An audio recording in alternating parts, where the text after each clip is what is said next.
Mary Robinson, thank you very much for being with us this evening. There's a lot going on in the world at the moment to cause people great anxiety. COVID, climate change. You are immersed in the climate data all the time. What stops you from being overwhelmed when you see something like the IPCC report come out? From where do you derive hope? It is important to be hopeful. And actually, the IPCC report tells us that it is possible to stay at 1.5 degrees Celsius, which is essential for the future of the world, basically. But it will require drastic action. And, I have to ask myself, has Prime Minister Morrison read the IPCC report? Because it is important that every country steps up ambitiously now. And in particular, Australia is out of sync with other Western industrialised countries.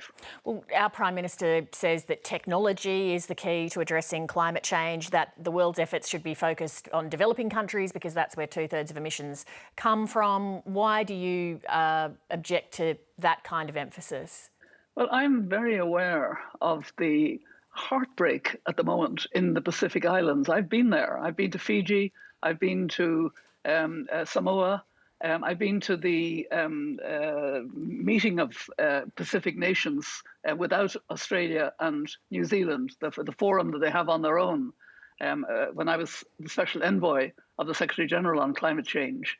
And I heard, at that time, a kind of anger, but now it's quite clear that, in the neighbourhood of Australia, you are regarded as not being good neighbours to the Pacific Islands because of the dependency still on fossil fuel. The Secretary General has made it very clear we have to get out of fossil fuel. The International Energy Agency, Fatih Birol, is saying we have to get out of fossil fuel, and yet Australia has a policy at federal level. I know that there are states in Australia that have committed to be zero carbon, that there are cities, that there's business. I'm very supportive of the Better Futures Forum that is coming up. And there's a lot going on. But if at the federal level there isn't the commitment, then it's very hard to have anything other than a kind of really a sense that Australia is letting itself down at the moment. What will be the effect on Australia if it doesn't transition away from fossil fuel? I think it will become a kind of pariah, to be honest, because this is so serious. And what I'm interested in, of course, is the climate justice dimensions. Because Australia has had a high dependency on fossil fuel and a lot of workers in fossil fuel, it's going to need a really significant just transition and a significant just transition fund. The European Union, as you know, recently established a just transition fund and a just transition mechanism for particularly coal workers in Poland and elsewhere. Other countries countries themselves are stepping up. In Ireland, we have a just transition for peat workers whom we're having to lay off. So that's part of, and then frankly, the approach towards Pacific Islands is also a part of a climate justice by Australia. You cannot have that conduct of neighbours that is causing such existential worry for Pacific Islanders.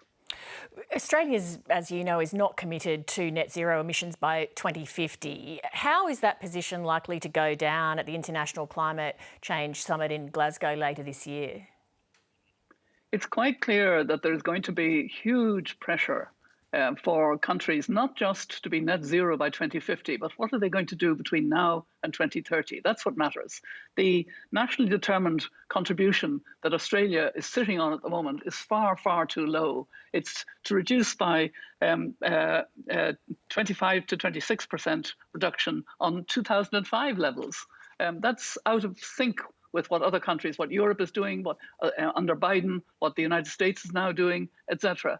And so, I think it could be a very uncomfortable place for Australian negotiators because, and indeed, a heartfelt problem for the many businesses, the many citizens in Australia, the cities in Australia that are trying.